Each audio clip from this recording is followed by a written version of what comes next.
Hello friends, இன்னைக்கு நம்ம என்ன பார்க்க போறோம்னா தீபாவளி சீரீஸ் நம்பர் 10.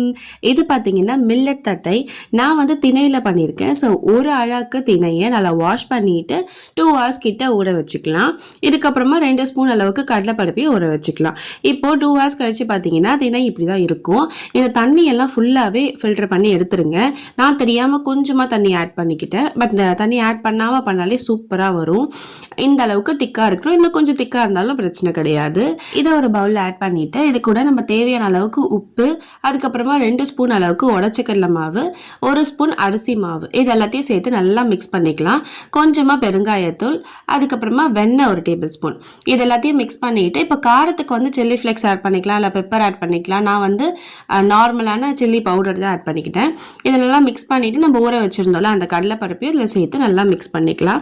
ஸோ வந்து இந்த மாதிரி பூரி மாவு மாதிரி இருக்கணும். ஸோ இதுதான் பர்ஃபெக்டான பதம்.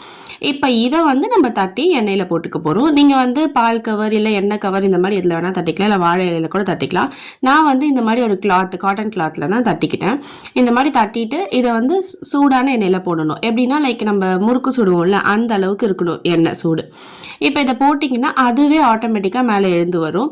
அதே மாதிரி பார்த்தீங்கன்னா பொடி மாதிரி உப்பி இருக்கும். அந்த மாதிரி வந்தாலே மேக்ஸிமம் கரகரன்னு இருக்கும். ஆனால் நீங்கள் தடியாக போட்டுறாதீங்க, முடிஞ்ச அளவுக்கு கொஞ்சம் மெலிசாக போட்டுக்கோங்க. இப்போ பார்த்தீங்கன்னா 2 பக்கமும் ஈவனாக வந்து கலர் சேஞ்ச் ஆகிடுச்சு. அவ்வளோதாங்க, இப்போது தட்டை ரெடி ஆகிடுச்சு. ஸோ நீங்களும் இந்த தீபாவளிக்கு செஞ்சு பார்த்துட்டு எப்படி வந்துச்சுன்னு கமெண்ட் பண்ணுங்கள். அண்ட் இந்த வீடியோ பிடிச்சிருந்தா லைக் பண்ணுங்கள், ஷேர் பண்ணுங்கள், சப்ஸ்கிரைப் பண்ணுங்கள். பாய்.